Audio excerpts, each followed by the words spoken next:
Welcome to the Ben Buzz. I'm Benny King, and what a week one of college football we had. We had some really exciting games, some really exciting top 10 matchups, especially this early in week one. What a week it was, and I've been really excited to make this reaction video. I made my picks, and I felt pretty good about a lot of them. I had some of the top games not necessarily pan out, went about 50-50 with kind of those upper echelon games, but we're going to get to all of that later. But for now, we're going to start talking about how these games went and how we see the future of all these teams going this season. Now, I have my brother Jack on as a guest as well. We're going to talk some college football. Jack, you excited? Yeah, very much so. Thanks for having me on to discuss these week one matchups. So yeah. I know. And honestly, the way it's been trending the past couple years, I've really enjoyed college football even more than the NFL, where, you get like the fans experience, the bands. It really does feel like really enjoyable. And I think a big part is there's so many teams. And I like the top 25 too. Seeing a number next to a team is really satisfying for some reason. Oh, absolutely. And just it brings everyone together. Um, and when you see fans rush the field, I know that Florida State got fined 50,000 because the fans rushed the field after their win against Alabama. Which did you hear about that? I know. It's so ridiculous that they find teams for It's that. insane. Like, and they probably also fine them when they take the goalposts down. Um, Right. but that, Well, you yeah, remember last year, the huge rivalry week when it was like North Carolina and the Carolina State. It was like a whole week of flag planting. You remember how crazy that was? yeah, I definitely do. It was insane. I Yeah. remember, yeah, NC State planted it in the middle of the North Carolina stadium. A player like ran, took the flag, and chucked it. There was a huge fight. Ohio State and Michigan, there was a huge fight. And even though all this stuff, like you get it though, because they love their school and they really represent the names on their front more than the back. And it's upsetting sometimes when there's fines, just because it's like, well, it's a great part of the game, and they're profiting off of it. So it's kind of like rushing the field is so huge. I think it's really messed up that they fine them for that, honestly.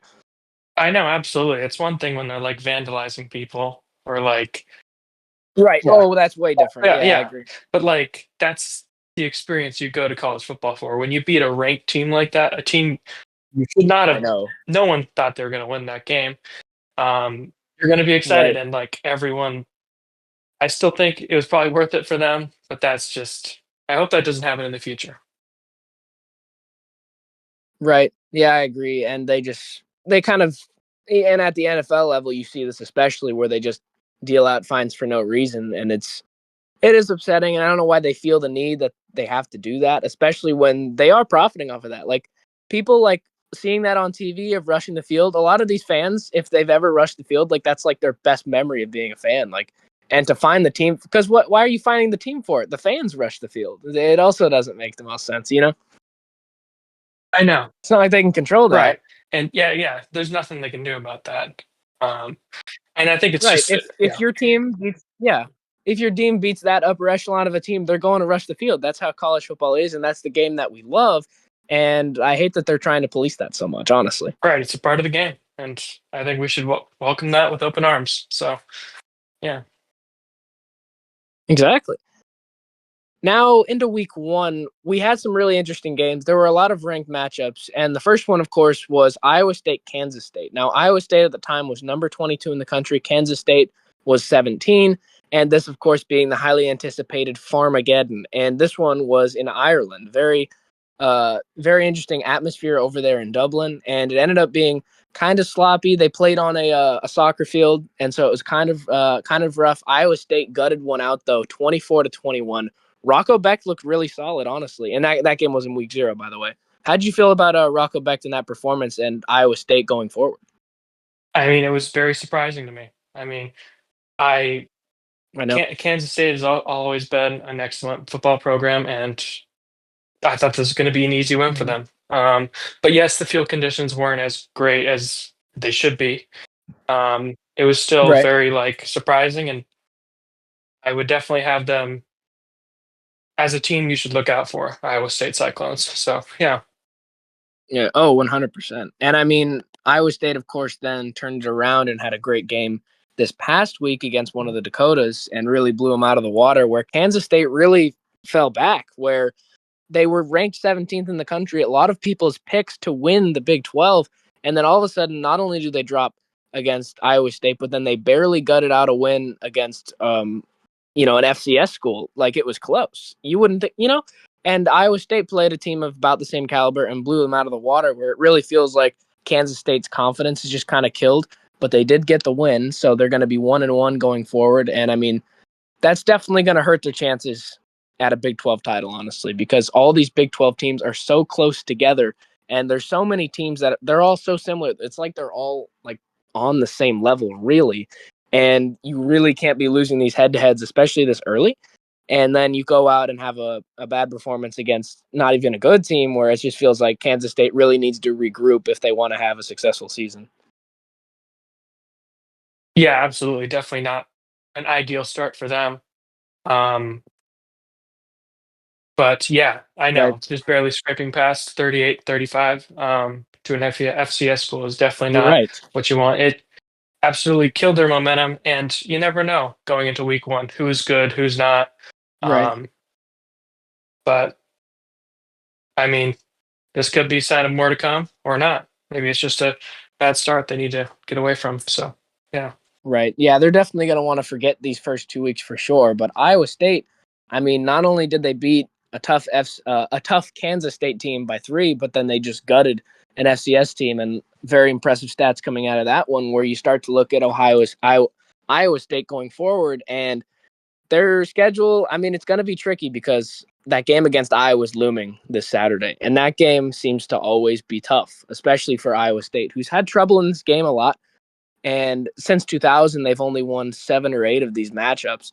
And, this decade since 2020, it's been a little different, where they've kind of went back and forth, and they're 2-2 since then. But it's going to be very difficult. They haven't won in Ames. They've lost in Ames against Iowa 6 times in a row. So we'll see if they're able to get to end that streak on Saturday.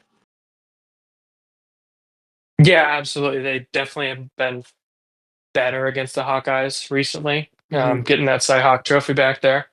Right. Um, as of like, that streak of the Hawkeyes just always beating them is definitely not the case now. Right. But I would still, with this momentum that they're bringing, and one of the only 2-0 teams in the country, I would Mhm. I would pick Iowa State to win this one. Right. So far, I've picked Iowa State in each of their matchups and got both of them correct. Kansas State, I actually predicted them to win by a field goal, which is exactly what happened. I was pretty happy to get that one. And honestly, Iowa State, I think they have a really solid chance this weekend. It's just that Iowa team is such an obstacle for them, where they're trying to defend the trophy now. I don't know, it's been a while since they've been defending the trophy and been able to keep it, compared to a hungry Iowa team that's desperately trying to get that trophy back. So very interested for that one on Saturday. Now we had Western Illinois at number 11 Illinois. Now Illinois is a great team. Luke Altmaier, of course, transferred in from Ole Miss a few years back. It took a minute before they really clicked, and last year they ended up doing fairly well, and they beat South Carolina in their bowl game. And this year, I feel like it's where it's really coming together, where they could actually have a chance at a playoff spot. Where last year they were pretty good, they were like hanging outside of the top 20, and then eventually they, beat South Carolina down the road. They really put that season together, really added an exclamation point at the end, gave us a lot of confidence going into this one. And Western Illinois just got the doors blown off of them. I mean, 52-3 is wild, but I mean, Illinois is that upper echelon of a team. I predicted that it would be 35-10, so I was like, oh, I don't think they're gonna lose. I think they're gonna kill them. I undersold the blowout. 52-3 is insane, Jack. Yeah, absolutely. It's going to be interesting. I mean, I think Illinois is still going to be a great team this year. This is definitely not to test that yet. They haven't gone against any real competition, Right. um, which we will see that Mm-hmm. in the weeks to come. But Right. yeah, definitely very impressive one for sure.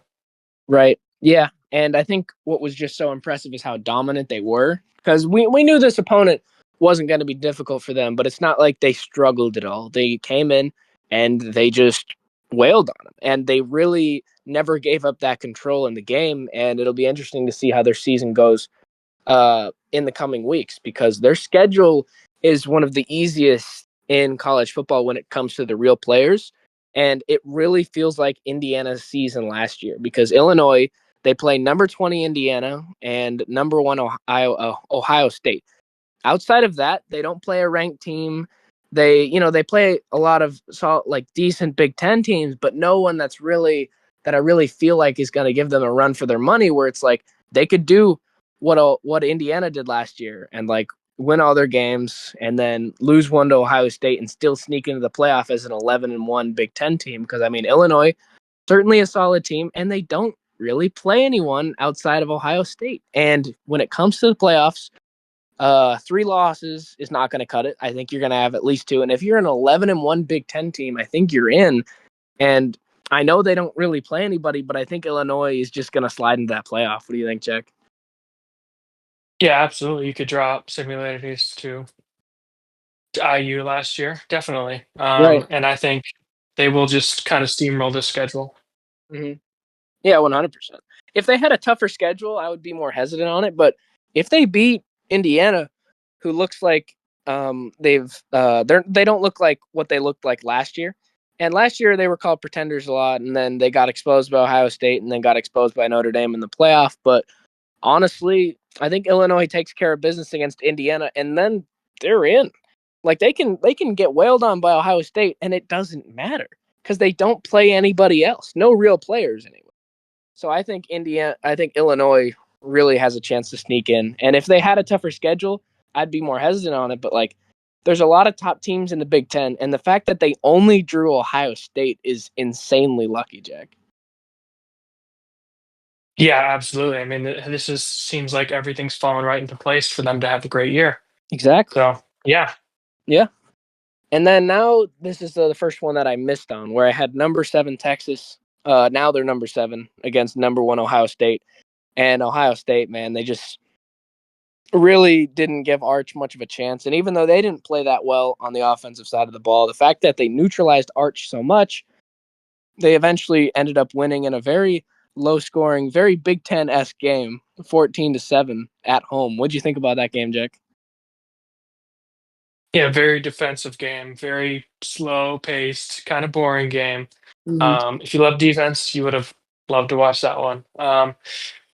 But they had a seven point lead, Ohio State, like most of the game, Mm-hmm. and they were scoreless throughout 3 quarters. And like Right. I forgot what the stat was, but like that doesn't happen in Texas, and it happened Right. today. But yeah, that 7 point lead they had felt like 20 points. It was insane. Just that leverage they had. I know. And Arch Manning did not kind of live up to his expectations, I guess. But it is only week Right. one, Mm-hmm. so yeah, we'll have to see what he does in next game. Yeah, and that's a terrible place to play in your first game, because not only is Ohio State a great team and they lost a lot to the draft, but you know how Ohio State is. They're such a machine where they recruit so well, they get all the top guys, right?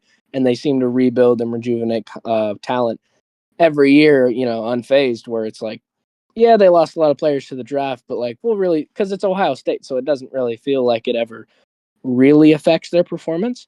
And you're in the shoe, which is one of the toughest place to play in the country with Ohio State's fans. It's a very loud place to play, and on the road, that being your first start of the season, that's really tough. And I do think he's better than the Ohio State quarterback as well, Julian Sayin. He really didn't have to do much because the defense was so great, and they did struggle running the ball a little bit, but I mean Ohio State, they only scored twice. You know, they really didn't have to do much. And honestly, with that quarterback, he probably plays similarly to how Arch did if this game was in Texas. So I think they were really lucky to have this game in Ohio State, in their own stadium. Because if it wasn't, because you're fielding a freshman QB, you're fielding a brand new QB. At least Arch had been in college for a few years before this game. But like that guy, if his first game ever was at Texas, against what was the number team in the country, good luck. So honestly, I think they got really lucky that they had home field advantage. And that's going to be a huge head-to-head going forward and a huge quality win when it comes playoff season. Yeah, absolutely. So you think if it was at Texas, the score would have been flipped? Yeah, I do. And in my preview of that game, I had said that if this was in Texas, I wouldn't question it at all because I trust Arch a lot more than I trust Julian Sayin. And at the end of the day, the only reason why I ended up picking Texas over them was not only because Ohio State had lost a lot of talent that they were trying to replace, and even though I know they can replace talent so easily, I thought maybe it would take a few weeks to really settle in. And I trusted Arch because he's been there for a few years. He played games last year and looked good. And I know he hasn't had a test like this, but you're playing a team that has a freshman QB. I just figured he would do enough to win. And if you watch the game, he really did have chances to do that because Ohio State really didn't do too much. Texas had like three fourth down conversions that didn't go their way when they could have just kicked the field goal and won 16-14. It's that simple. And when you're on the road at Ohio State, I don't know why you're taking all of these risks. You take the points because you obviously have faith in your defense. You know that your QB is struggling. You need points on the board, or else you're just going to lose in a very winnable game. You weren't losing by 20. You weren't losing by 10. You were losing by 7, or you lost by 7. And even at the end, towards the end of the game, they're saying like, "Oh, it's still 2 scores," you know. And then once they got a touchdown, it's like, "Oh, they're down by 7 with the ball." It's like, man, if you had just kicked a few of those field goals, you could have only had, tried to go for a game winner because it's not that many points. You weren't getting blown out, and I think that was the biggest issue for me is that I know Arch was struggling, and I get it, it's in the shoe, but I was surprised how much he struggled, and just the fact that he really didn't have to do much to win this game. Just a couple of those drives, if they get a field goal, they might have a win here. And obviously, I mean, Ohio State played great, but their offense didn't. Texas's defense played really well. And it's like they could have just done a little bit better. Honestly, the score, as you said, the score doesn't represent how the game felt. Because you look at it now and they only lost by a touchdown, but that game, it felt like they were getting killed all game. It was really surprising to me. And I know it's your first start on the road, I get it, but I was really surprised how just how effectiveless they were, I would say. Yeah, absolutely. I totally agree. Um, it never felt like they could get anything going. And this is the defending national champions. You got to think about, Right. even though they did lose a lot of talent, Mhm. they just brought in Matt Patricia from the Patriots. Right. He did really well. To Yeah. help defense. He did. Mhm. And you still Caleb Downs is great. Yeah, and Sane didn't need to play because just it was just a defensive game. You had Texas defense and Ohio State's defense are both amazing. It wasn't a QB. The Right. QB play wasn't spectacular or anything. So Right. yeah, Yeah, I agree. And I think Arch is just going to get better over time. And there were several times in that game where it really just felt like rookie mistakes. Where there was one I remember. I think it was one of those fourth down conversions that they didn't get, where there were a couple tight ends he could have thrown to. It was like a read option. He could have ran with it himself, but instead he handed it off to the running back that had two guys in front of them already. Like just decisions like that. I think he's gonna get better with time because you think of like practice or like high school. He's probably never made that sort of mistake before. Where now you go into Ohio State's house, a very tough place to play against a very tough team. And it can really mess with your decision making. So I'm not too worried about Arch. I was disappointed, obviously, in his performance, but I'm not too worried that he can be a great QB in college football. I think it just might take a minute. I think we just need to tame our expectations a little bit until we see some on-field results from him. yeah, for sure. Do you think Quinn Ewers wins this game for Texas? Oh, not even a question. Quinn Ewers wins this game, 100%. Okay. Yeah, and I like Arch Manning, but I Okay. think people are really realizing that they should have cut Quinn Ewers a lot of slack over the past couple of years when they were clamoring for Arch to start or wanting Quinn benched, and now everyone kind of watched that game and was like, oh, like we should have been easier on Quinn Ewers because even though Arch is great and even though he will be great, there maybe maybe he just needed those few years to watch, and obviously Quinn being the veteran. So honestly, I think Quinn does win this game because when you watch that game, they're really they really didn't have to do much to win that one. They're a few drives away from a win, and on the scoreboard, that's what's crazy is that it felt like they were just getting gassed the whole game. They only lost by 7, Quinn Ewers 100% wins that game. And we talked about the decision making and issues like that. Quinn Ewers had several games like that, and he had several like he's been there. He was in the playoffs 2 years in a row. He won playoff games last year, or I guess it was just one. No, it was two because they housed Clemson and then they beat Arizona State in a very tight game. Like this game, this is not without a doubt a veteran QB wins this one because Ohio State. If they had Will Howard, I'd still pick Ohio State then because it's like if they have that experience, if they have that type of quarterback that can rise above those sort of barriers that kind of happen early on, then I think that was really the decider in this game because the defenses knew how to limit these QBs in their first game. And I think it really was a coin flip, but I think it just ends up getting leaned the other way just because Ohio State was at home and really was able to mess with Arch with the crowd as well. Yeah, for sure. I absolutely agree. Um, yeah. Do you want to talk about some of these other games? Yeah. One of the biggest surprises of this week, Alabama. I mean, what do you even say about it? Yeah. Like, where was the effort? Yeah. Where was it? Alabama got left out of the playoffs as a 3-loss team. I think justly, but some people thought they should have been in. But if you wanted to be in, you shouldn't have had that awful game where you put up almost no points against Oklahoma. So I didn't Hmm. think that they deserved to be in. And they also lost to Vanderbilt as well. So even their losses weren't that quality. So I couldn't really give them the pass last year. Going into this year, though, Right. you lose Jalen Milroe, but you keep Ryan Williams, and Ty Simpson's been a backup for a few years. I didn't trust that I was hesitant on this game when I picked it, but I picked Alabama because Kalen DeBoer is a good head coach coming for Washington. They brought in Ryan Grubb. Ryan Grubb's the offensive coordinator, and he was the offensive coordinator at Washington with Kalen DeBoer. Every time Kalen DeBoer has had a really successful season, that was his right-hand man. He didn't have him last year. This time he did. And that's why it feels so awkward to have this type of game. It's like, where was the effort? I don't understand. Alabama is such a shell of themselves, and they really didn't show up. And I think they really went into this thinking that they were going to have that win or something. I don't understand Alabama. I mean, they're just really not the same, and I think we're really seeing the effects of no Nick Saban because that wouldn't have happened under Nick Saban. They wouldn't like they played with effort. They played with hustle. This was atrocious and embarrassing for the program. Absolutely. I mean, it was extremely embarrassing, and practically no one picked them, um, except for Lee Corso, of course, because he Of went course. Right. undefeated for his picks this week. But yeah, hmm absolutely. And this kind of felt like a revenge game for the Florida State Seminoles, where, and it's been a while for them to have to pay this back, but the couple of years ago, they were undefeated, and Alabama got chosen over them. Um, Right. Kind of and payback. last Yeah. season, they really weren't able to recoup from that. And this kind of felt like them kind of getting back at Alabama for stealing their spot, and it was very embarrassing and very surprising.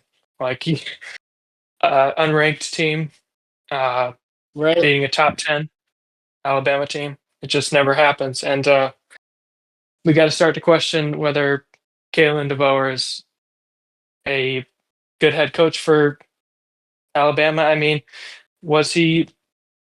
Did he get carried in Washington, or was he great then, or was it just Michael Penix just doing things? I don't know. It's a tough conversation. Yeah, I do think you're right. And I mean, that Washington team was so great. I mean, there's three current NFL wide receivers that came out of that team: Jalen Polk, and then, of course, Rome Odunze and Jalen McMillan. And it looks that Michael Penix Jr. will start next year for the Falcons. So, yeah, I mean, was he carried? But I mean, he was really doing well at Washington. They won a lot of big games. They beat Oregon twice in 1 year when Oregon was a top 5 team.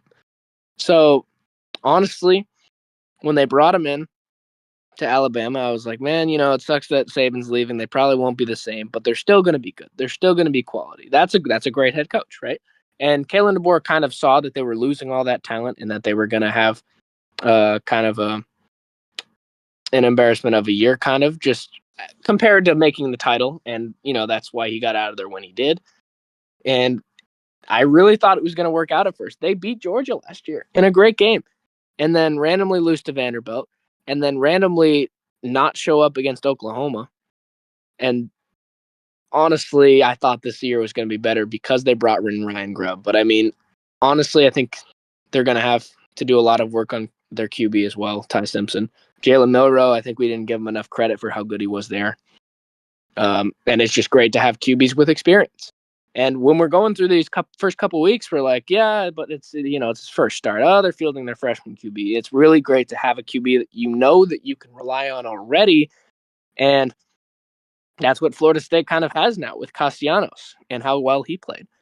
And Florida State, honestly, I'm so glad that Florida State is back. I think college football is better when they're good. Not only are their uniforms great, but I mean, there's something about Florida State when you're watching the Florida State game and they make great defensive plays, and then you hear from the band, da, da, da, da, da. It's like it's great for college football. Do you agree, Jack? I mean, it's always better when they're great. I mean, you think back not that long ago when you had Jalen Ramsey there, you had Jameis Winston there. I mean, so many good players have come from that school. And when they're great, everyone else loves to watch it. And just when they're talented, it's just they elevate everyone around them. And I definitely think they're a team to look out for as well. So yeah. Where it kind of felt like they were starting to get left out of the elite conference conversation with the Big Ten and the SEC certainly leading the charge.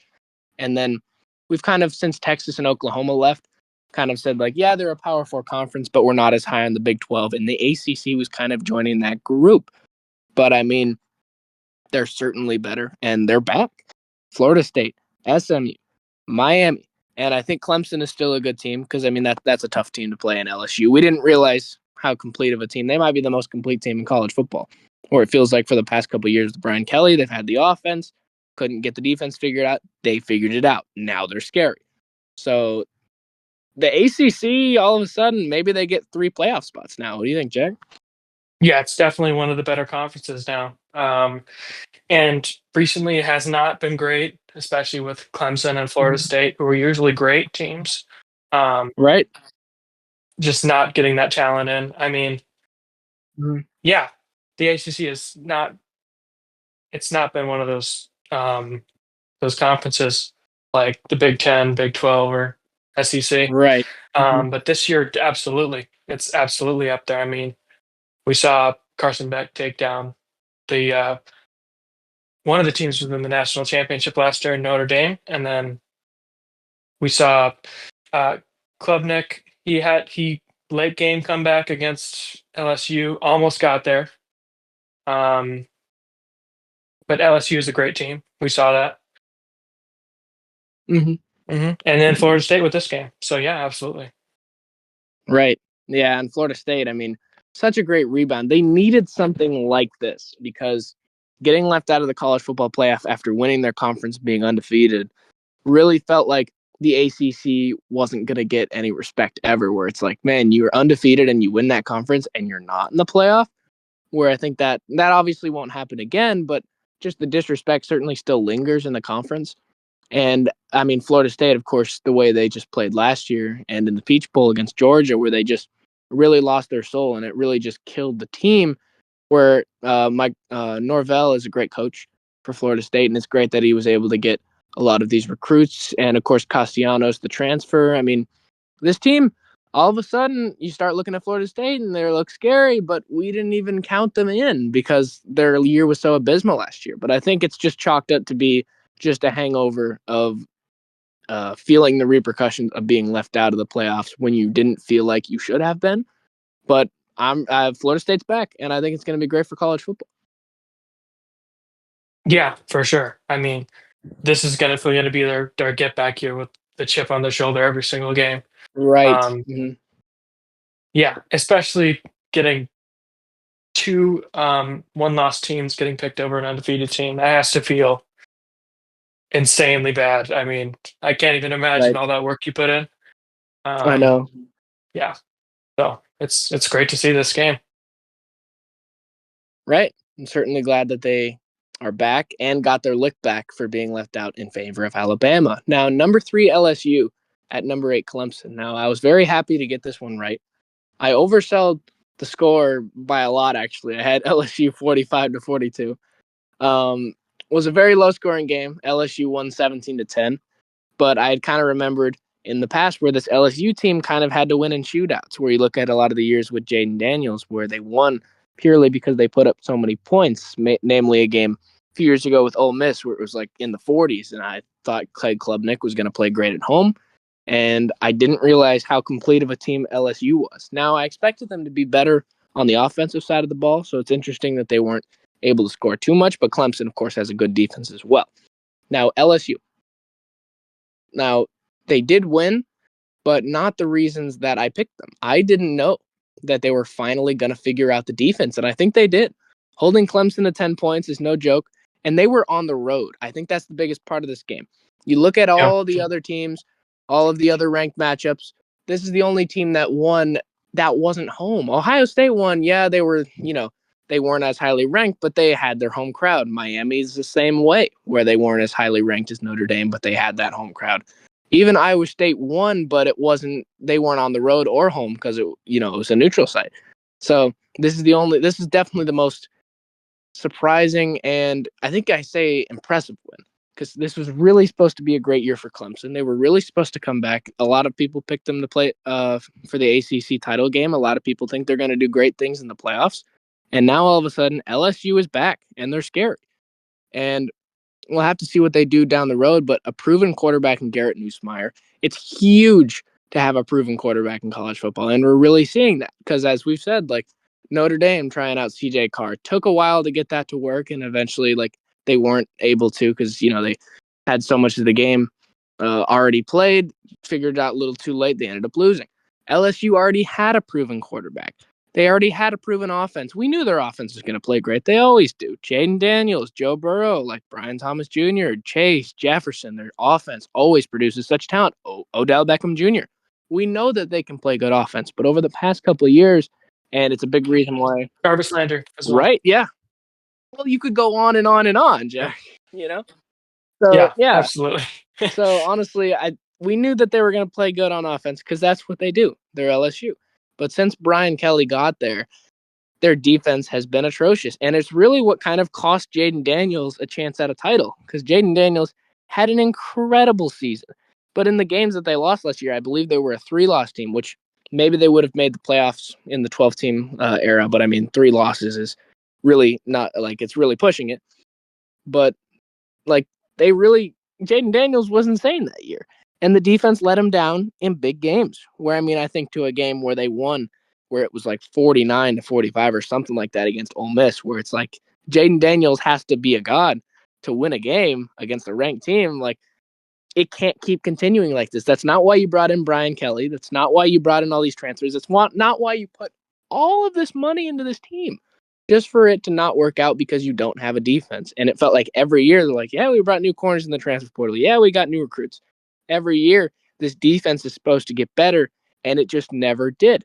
Now, finally, it looks like it's there. So I think LSU is certainly scary and one of the more complete teams in the league because we already knew the offense was great. We knew Garrett Nussmeier was great. And now that that defense is great, LSU is really, really scary and certainly one of the top teams of college football. Yeah, for sure. And they've climbed up so far in the rankings, Right, right, past Clemson. deservingly. Yeah. And as you, yeah, very deservingly. And absolutely to do that against a top five team, oh, not on your home Mm-hmm. turf is very, very hard. So they really do have a complete team, and they're going to be definitely a team to watch out for the college football playoff. Absolutely. Right. So, yeah.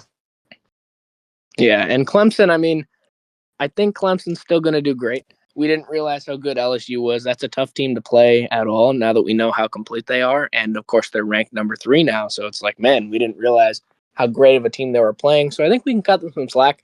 We can certainly cut Texas some slack because Ohio State now being the number 1 team in the league. a lot of these teams, like the teams in the top 10 that played, like I'm really appreciative that they played them, and they didn't have to because these are out of conference games, so they chose to do this. So really, really appreciate these teams for giving us great games instead of just playing North, Southern, South San Francisco State or whatever. Jack? Hmm. For Right. sure. Yeah, it was a very entertaining week one with a lot of great matchups. Right. Yeah. And I hope we can continue that trend of now that we have a 12-team playoff, teams are more willing to risk losses because before we probably wouldn't have seen a lot of these games because teams are like, oh, we don't want to play those. One loss knocks you out. Two losses knocks you out. And so I really appreciate that we're making it more open. And I know, there's a lot of criticisms against the 12-team playoff, and a lot of them are valid. But a great reason for having it is that we can have games like this because teams are like, yeah, we could lose, but like it's worth the quality win. It's worth putting on a show basically for the fans. And even though like all these top teams, like I'm not going to judge any of them because I'm so appreciative that they even chose to do this because they, like I said, they could have played Northeastern, Southern, San Francisco State, but they chose to play a tough out of conference schedule. And honestly, I commend them for that. And I hope we see more of that because there's too many teams and Florida, like their schedule is obviously brutal, so I don't judge them. But like I'm not excited to watch Florida win 55-0 against LIU, or Oklahoma to win 35-3 against Illinois State, or like oh Penn State won 46-11 against Nevada. It's like, I mean, cool, but like it's really great when teams choose to make their out of conference schedules tougher, and it's really brave as well, and it shows they have faith in their team. So I'm really hoping we see more of that as we see the kind of trend now that teams aren't so worried about getting knocked in the playoff because of these games. Yeah, for sure. For sure. It's very, and it like I think people are like, as you said, like not as scared to lose. I mean, obviously they are, but with the four Right. team college football playoff, you couldn't lose like at all. Maybe one game and you couldn't you were not in. So Oh I yeah. love that they changed it. They really did this for everyone. I think it was long overdue. Hmm. So um and it continues to be great every year. Right. Um but yeah, especially when teams choose these harder schedules, you're actually like learning something when you play these hard teams and you're actually like getting better as a team. You're not when Exactly. when Florida beats Right. Long Island by 55, it's like, okay, this doesn't really like what is this? That That doesn't doesn't tell help us you. Yeah. anything. Yeah. And I don't think it helps them get better. I mean, but yeah. Right. Like, I mean, Texas Tech is a great team, and I love them. Certainly a big player in the Big 12. But what did they get out of beating Arkansas Pine Bluff 67-7? Like it's like, well, it's cool, Yeah. but like, Yeah. Yeah. I know. it's really great. Yeah. And then the last one of those big matchups that we saw was number 9 Notre Dame at number 5 Miami. Now, at the time they played, it was Notre Dame was ranked 6th and Miami was ranked 10th. Miami, very impressive. Now, coming into this game, Carson Sure. Beck was a big question mark, where he transferred there out of Georgia, and the whole offseason, we still didn't know if he was going to play that great because of his elbow, his shoulder. Like, it was really like, is he going to be the same? And we didn't really know until the game started. And he threw a few touchdowns. One of them, his receiver kind of saved him, where if you saw that clip, insane catch in the end zone where I thought he was Mhm. going to be picked up for Yeah. sure. And he just Jordans it and or Odell's it. I don't know what the term is anymore. And he just snatches it Yeah. from the DB, basically. I mean, he saved Carson Beck from a pick there and turns it into a touchdown. Yeah. Yeah. That was one of the best catches of the year so far. I know Oh, there yeah. was also one in that Florida game where a wide receiver had a similar catch. Both of those are definitely in the conversation, but absolutely. As well, this one was even better because it was a touchdown. Um, and it was just insane that athleticism. Right. And Miami pretty much dominated this whole game um, Most of it. until Right. most of it until like the fourth quarter where Notre Dame just went on a air and almost came back. Right. And the biggest question going into this was, can Notre Dame be the same team fielding a new quarterback in CJ Carr, the freshman? And I was worried about this, but I said, you know what? Jeremiah Love, they have at running back. He's the best running back in the country, right? And Mhm. I had faith that they were going to do enough with the rushing attack. Where if you remember that Penn State game from last year, he ran through like 5 to 6 people on one play and got a touchdown. Like, he is so elite, and to have him back this year is huge for them. And I know they lost Riley Leonard, but he was only there for a year. He was a transfer, and so it wasn't as like emboldened in the team. And they, so maybe, and they didn't really throw it that much anyway. It was more run heavy. Riley Leonard ran a lot for Notre Dame. So I thought that they were going to be able to do enough to go in on the road, and especially with the questions with Carson Beck and with how bad Miami's defense was and everything Cam Ward had to do to win, and then Miami's history of kind of choking, where if you remember that Georgia Tech game, I really thought Notre Dame had the upside here, and I did pick them 27-24. I got the right score, surprisingly, but did not have Yeah. the winner correct. Notre Dame ended up losing 24-27, and honestly, I don't understand how they managed to do this because Jeremiah Love, he only had 10 carries. Like, their running backs, their two running backs, Extremely right? underutilized. Yeah. Their two Yeah. running backs, only had 16 carries for both of them. Hmm. The quarterback Yeah. almost ran more than that. Like, Yeah. He did. He and also had a when rushing touchdown. right, Yeah. right, and when it's your freshman quarterback. Why are you putting so much pressure on him right away when you have great running backs like Notre Dame? The way they blew through that playoff schedule, where they beat they beat Georgia, they beat Penn State, they beat Indiana, and they ended up losing to Ohio State, but ended up getting within 8 at one point in the fourth quarter, where it's like that was a great team, and they were so great because of how great they were rushing the ball with guys like Jeremiah Love. And I don't understand, like, the reason I picked them, they just didn't really utilize. And CJ Carr, it's his first start ever on the road against the top 10 team. Cut him some slack Mhm. and use your top 10 running Yeah. backs more. Jeremiah Love Yeah. is one of the best players in the country. Why is he not getting the ball?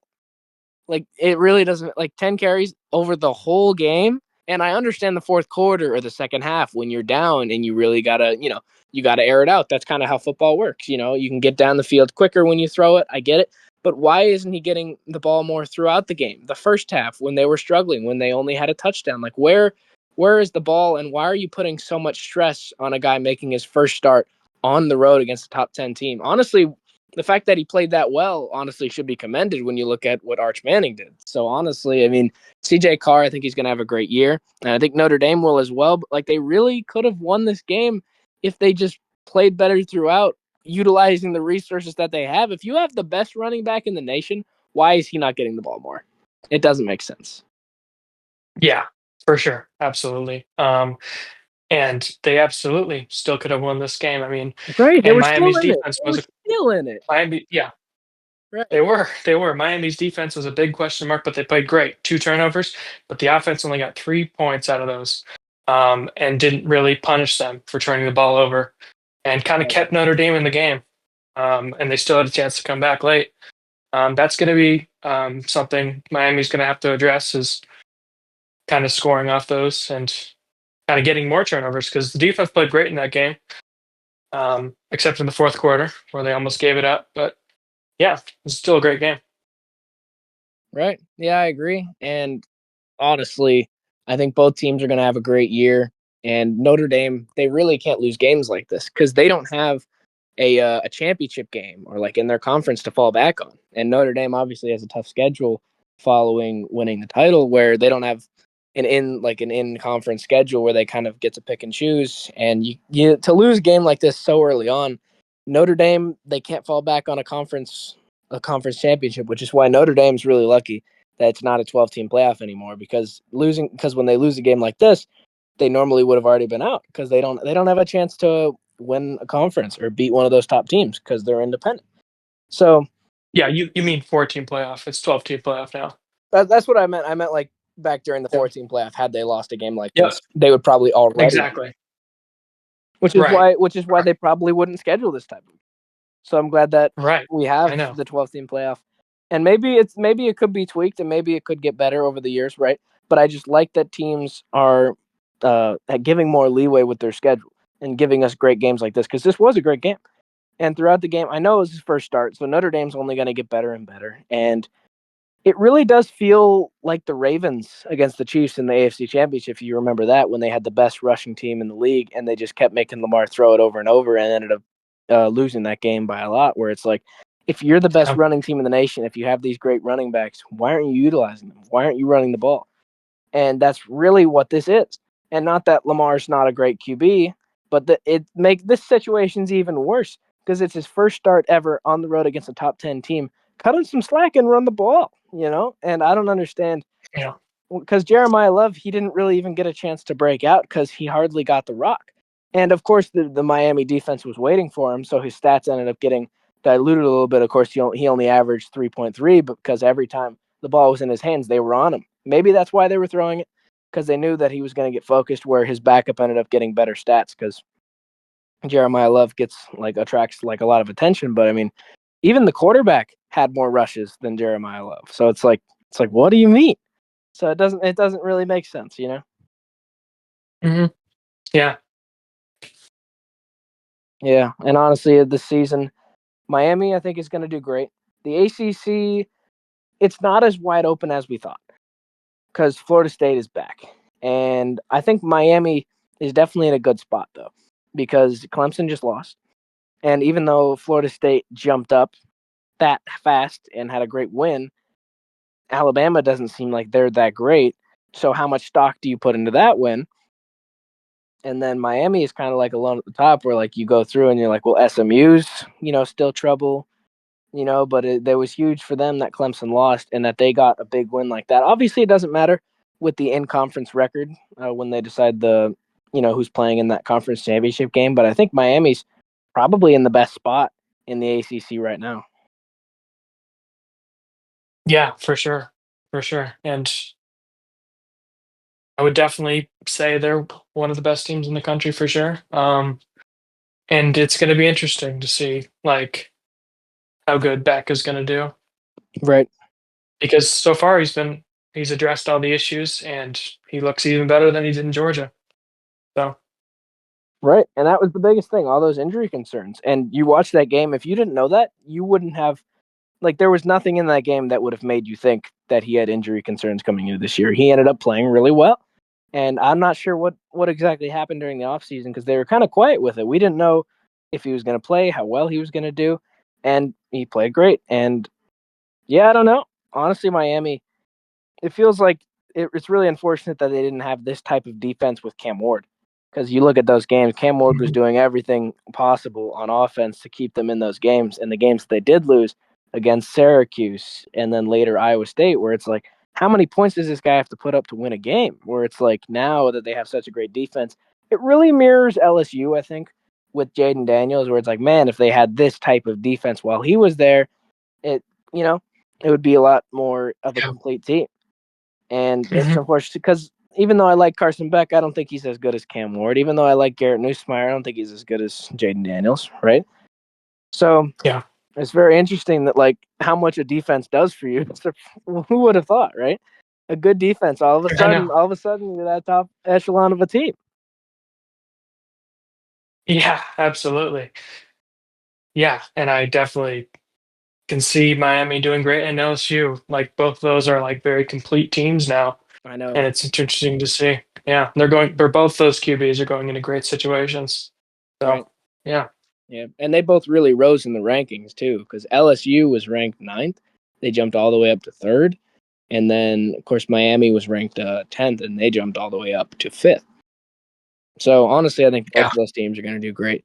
And week mhm, one was really, I was really impressed. And even though Texas Ohio State was a bit of a underwhelming, we were expecting a far better game, but a lot of the games that we got were really great. And LSU and Clemson, that was great. Notre Dame and Miami might have been the best game of the weekend, honestly, because even though it was incredibly impressive yeah. what Florida State did, watching that game, and it is satisfying to see Alabama lose in that fashion, but it wasn't like this where like this was a field goal away at the end of the game. And the way Notre Dame really rallied, honestly, that really makes me feel a lot better about Notre Dame, because if they had just kind of like folded and then it just ended up like they tied it at one point in this game, if you They watch that did. game, the fact that they tied it is honestly surprising.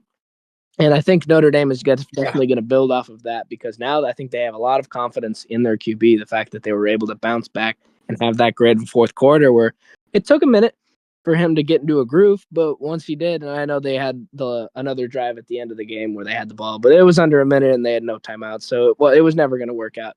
And especially putting a rookie, basically a freshman QB in that type of 1 minute drill like situation, it's not going to go. It's his first game ever. So honestly, I cut Notre Dame a lot of slack, and I cut Clemson a lot of slack. Texas, I do as well, but hesitantly because if things don't get better, because if he had played even a little better, I mean, they could have just taken the points on a lot of those fourth down um, conversions, and they would have actually Mhm. had more points. Now Ohio State would have tried harder, so obviously it's or they would have pushed for more points later. So I'm not saying that they necessarily would have won, but they would have had more points than Ohio State had at their final score. So it's just kind of the little things like that where Texas, I don't know. If it was in their own building, maybe, but I feel weird about it. But I don't feel weird about Notre Dame for sure. I think they proved that they're sort of in that upper echelon. And then Clemson, I mean, that one's a little worse than Texas actually, because you were at home and that happened. And they still only put up 10 Right. with a great QB that's projected to be obviously a first round pick. Right. And he's been And there for a year. yeah, Experience. yeah, Yeah. yeah. But it's not like they got housed though. It's kind of another it really some of these games are pretty Big Ten esque. Like 10-17. That sounds like a Big Ten game for sure. Yeah, it does. It does. It doesn't really seem like an SEC versus an ACC, but Right. still very. I found that very entertaining, that game still, and yeah, all the games this weekend were great. Yeah, I agree. And even though it was mostly blowouts so far, we still saw a lot of top 10 matchups. Very happy that we got to see a lot of those and then some great upsets. Where Florida State is obviously the marquee one that's going to be talked about throughout the year. And Florida State, I mean, very excited that they're back and very excited for a lot of the top teams in college football. Miami, Notre Dame, like things are really building up, and I really like a lot of these top teams. And I'm really excited for this next season of college football, Jay. Yeah, absolutely. It's very exciting to see where all these teams go and if they have a chance to go all the way. So yeah, Right. And I mean, just in 1 week, the top 10 has shaken up so much. Texas and, yeah, yeah, Texas and Clemson already fell down so far. LSU's in the top three, Miami's in the top five. So I'm really liking the parity that we have at the top. And a lot of the lower ranked games that like I'm really going to be excited to drop my preview of that Iowa State game. And honestly, this season is going to be great, and I'm really excited for the college football season as a whole. And I think it's going to be a really great year for the sport, Jack. yeah, for sure. I mean, we'll see how great your predictions because they've been great so far. So I have faith in Right, you right, to yeah, keep going with that. yep, Yeah. yep. 23 for hmm 28 so far. So yeah, we'll see. Yeah. Yeah. Not as good as Corso, but hey, Right. Well, no one can be as good as. can't, can't beat the best in the game. Absolutely. Well, I was pretty in line with Corso except the Florida State pick. So and hmm And Texas. and Yeah, and those and two. Miami actually. So I So was actually a far lot. off actually. Yeah. Yeah. Yeah. Gosh, I love the clue. He's like, "Don't. That's my school. How do you pick against my school?" Oh, that's great. How did Yeah. he know? hmm Yeah, I don't know. Yeah. man. The great send off for him. Exactly. And it's very appreciative of that. And we kind of gave him a shout out last week, but it's really not going to be the same without the late, great Lee Corso and legendary for College Game Mhm. Day. Still excited for College Game Day. I think it's still kind of leagues above Big Noon Saturday, but I still do like Yeah. College Game Day going forward because I mean everyone they're bringing in Pat McAfee, Nick Saban, Kirk Herbstreit, where it's like they like Reese Davis. They still have a great crew. I think. Yeah, they definitely do. I mean, I think Bill Belichick was also great, and I think he should have stayed in TV. Right. That's my personal opinion because his first game as the North Carolina Tar Heel coach Right. was We didn't not even great. touch on that. Yeah. We didn't. We didn't. And when you look at North Carolina, they're never in that conversation for being a football school. They're a basketball school. Right. I mean, Drake May Well, went there. Drake May and then Sam Howell, they've had some impressive NFL QBs and players go. They're not a football school though. Right. Hmm. Not Yeah, primarily. and it Yeah. was interesting. Yeah, it was interesting for him to choose that school to coach. Um, and that first drive looked great against TCU, but he got dog walked against Crazy. uh, the Frogs. Yeah, Right. Well, the Horned Frogs are a very underrated team, and they're one of the better teams in the they are. Big 12. And that they're similar to Utah in the fact that they kind of should have been ranked. And Utah, honestly, the Yeah, disrespect to Utah not ranking them. And now, of course, they blew out UCLA, and now they are ranked where they should be. But yeah, I mean, the Big 12, there's just so many teams in the Big 12 that are all on the same level, where that conference is going to be a dogfight. We saw last year there was a four-way tie. Like there were four yeah. teams that went 10-2, and it Mhm. was just a bunch of tiebreakers that led to Arizona State and Iowa State. Yeah, I mean, the Big 12 is gonna have a great year this year. I mean, as you said, like Iowa State is great. Arizona State's ranked very highly, Mm-hmm. and TCU and is definitely going to be ranked now. Utah, obviously, yeah, it's definitely like one of the more All right, and Texas Tech. um, Mm-hmm. and Texas Tech as well. Like very competitive conference, and it's going to be interesting to see how the rest of the year pans out. Yeah, Right, and I think I'm really excited for the Big Ten, the SEC, all of college football as we're really gearing up to a great year, and especially in the second year of the 12-team playoff. And now it's going to be corrected seeding, so it should go a lot better than last year, where Oregon got number one in the country, got a bye, and their reward was play Ohio State. That's ridiculous, right? yeah, And yeah, Ohio State and ended up beating like everybody. So it's like they were the number one team. They went undefeated. That's their reward. Like that's what they got. That's so I'm glad they're reworking the format. mhm, So it should be a lot better next year. yeah, absolutely.